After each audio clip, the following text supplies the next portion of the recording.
Hey guys, welcome back. So today we want to talk about a fairly cool footnote in the Colt firearm history book, and it's a kind of an oddity from the early 2000s, but it would inspire other weapons manufacturers to follow in their footsteps. Now keep in mind, when Colt started manufacturing the M16 after they acquired the rights to it, they didn't just sit back on their laurels. For decades, the 70s and 80s, they were constantly making tweaks and proposing new ideas. They had gas piston guns, they had belt-fed versions of the gun. They just kept innovating and ultimately came up with a number of really good ideas. Now, I've already said in a previous video, the 6940 is probably the best AR-15 Colt ever designed. But in that previous video, I had its standard stock on it. This is called the SCW, or Subcompact Weapon Stock System, that was developed. And you can order it for law enforcement on different carbines, one of the most popular being the 6940. In that original configuration, it would have a 10.3-inch barrel, and it would have a Vortec flash hider right about here off the front gas block. This, of course, is a 16-inch barrel to meet U.S. stupid laws. So this thing has quite a bit of functionality to it. I want to show you guys this thing. You can find them out there. I picked this rifle up because it was so affordable, just so I could put this kit on it, because I didn't want to put it on my original gun because the values keep going up on it. So this was the perfect candidate to finally put this kit onto something, and I think you guys are going to find this really, really interesting. So let's get started with today's video. We have some Federal 55 grain ball here, and we'd like to thank our friends over at Federal for supplying the ammunition to the channel free of charge. It does help us a lot. All right, here we go.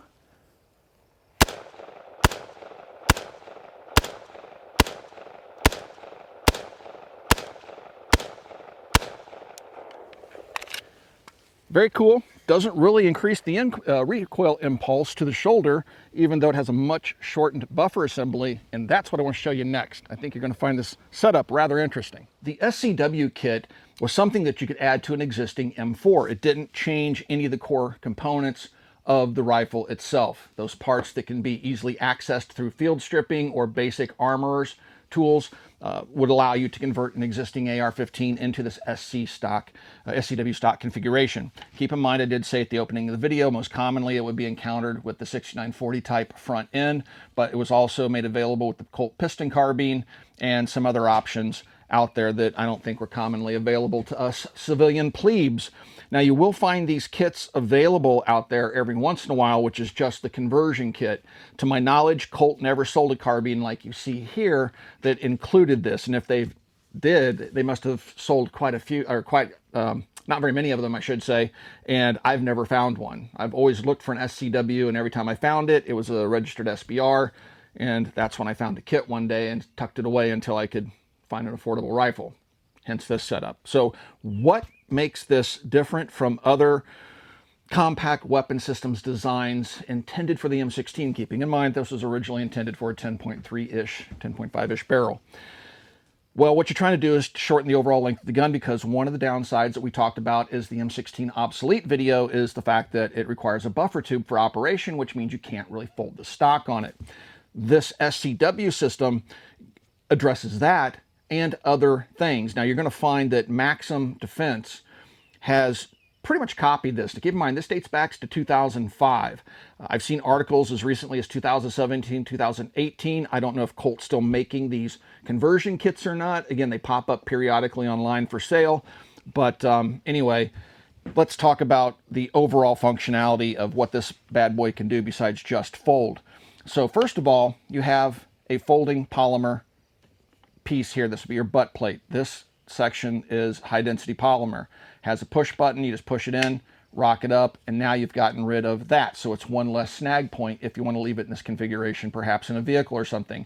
To deploy it, you just hit the button and flip that down. Has a strap sling mount up here, but you will find QD mounts, at least on the left-hand side of the assembly here, and there's a QD mount on the bottom here, and then a QD mount over here on the assembly. So you can use strap slings or QD slings. Another interesting feature of this is that there is a button down here, much like an M4 stock, and you can adjust the length of pull with that lever. So it gives you that functionality as well. Then finally, you have a top button right here. You just push down this button and it folds to the side. Now you can see how shortened the buffer tube assembly is, very much like the Maxim Defense design. Now, this does not lock in the folded position, so when I fold it over, it just basically doubles the width of the rifle and stays there, but I can probably get it to deploy just by shaking the rifle like that. So it doesn't lock in the folded position, guys. Keep in mind, this is intended for storage only. So you can imagine this thing with a 10.3-inch barrel with its muzzle device. This is a very small, handy package and good for intermediate ranges as a PDW weapon. The construction of it is, again, polymer back here. We have machined aluminum, and to install the kit, you have to change a number of components, and we're going to talk about that in the next segment of the video. Taking the SCW stock apart really reveals how simple the operation is. Right underneath here, you'll see an open slot, and this is so you can remove the stock assembly from the buffer tube. You'll stick a tool in there. I use an Allen wrench, push on the rear end of a spring, and that will release a clip that you see here. This clip is going to snap over the ring that's on the new shortened buffer assembly, and then this will index with the rear end plate to keep it from rotating. And to release it, again, you would push on the back side of the spring here with the tool, which would draw back that locking tab, allowing you to take the stock off. The stock is, contains all the mechanism. So you have the folding mechanism, you have the folding stock part, and also the M4 adjustable length of pull functionality. That leaves this little stumpy truncated buffer assembly tube, roughly about half the length of a standard M4 tube. You can see now where Maxim Defense got their idea, because again, this came out in 2005. You have a flat spring in here, have a very small buffer assembly, and that moves into the receiver and engages with a shortened bolt carrier. Let me show you. Pop the 2 pins out, just like the Maxim gun that would come later. And then you just pull up. Woo, pew, and now you can see inside the buffer tube, you'll notice it's missing its retaining pin. That's because the buffer assembly goes past where it would normally lock into the extension and goes into the actual upper receiver. So the flat spring would just hang up on that pin, thus we took the pin out. Inside, this is your shortened flat recoil spring that rides into the buffer tube and then also into the upper assembly, about that far. Which then takes us to the last point of the conversion, and that's the Stumpy bolt carrier.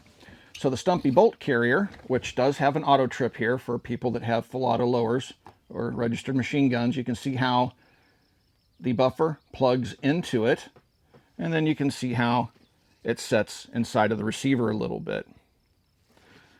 Very interesting design. Again, very forward thinking for Colt, and it's a design obviously that inspired other companies to follow in their footsteps. I don't see any patent numbers on this thing, so Colt may have just put it together. I don't think it sold all that well. One of the downsides to the system is that when the stock is folded, it literally doubles the thickness of the rifle. If you take a look at future designs that came later, like the Maxim Defense, the stock collapsed forward and didn't increase the width of the rifle for storage. But even then, if you collapse this all the way down, take the snag point of the butt plate away, it still makes for a very handy weapon that isn't any thicker. But you, again, maintain that capability of folding that to the side. Very cool piece of Colt history, my friends. So the concept of a PDW obviously is nothing new. Ever since the Vietnam War, they'd been shortening the barrels on the M16, putting collapsible stocks on it, trying to make the weapon as small as possible for close quarters fighting. And it would seem that this would have been the ultimate evolution by Colt and their ideas and their, capabilities and design prowess. This is what they came up with as a solution to shortening, yet again, the M4 rifle into a more compact package. I know a lot of you guys always say, can you shoot the gun with the stock folded? Well, yeah, you can. You're not really supposed to, but that's never stopped anybody before. So even with the stock folded, I can access the T-handle. Keep in mind, the stock does not lock in the folded position.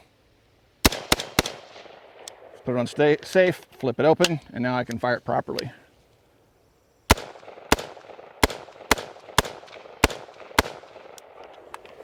So it doesn't really change the recoil impulse much, guys. It really doesn't. It's a really slick conversion. The only thing you're giving up really is standardized parts and the inability to cam the weapon system open. What these stocks go for, just have to find them online, guys. I don't know if Colt's still making them. If not, I hope they resume making them. Colt, if you watch this video, make this stock again. It's really cool. Guys, I hope you enjoyed today's video. If you'd like to support us here at the Military Arms Channel, the best possible way to do that is to become part of our Patreon family. There is a link in the video description below. Also, right here on YouTube, you got that little join button underneath the video player you're watching right now. Mash that join button and support us here on YouTube in the age of demonetization. And last but not least, please swing by, check out coppercustom.com. I hope you're enjoying your summer. We certainly are. Thank you for watching. We'll talk to you soon.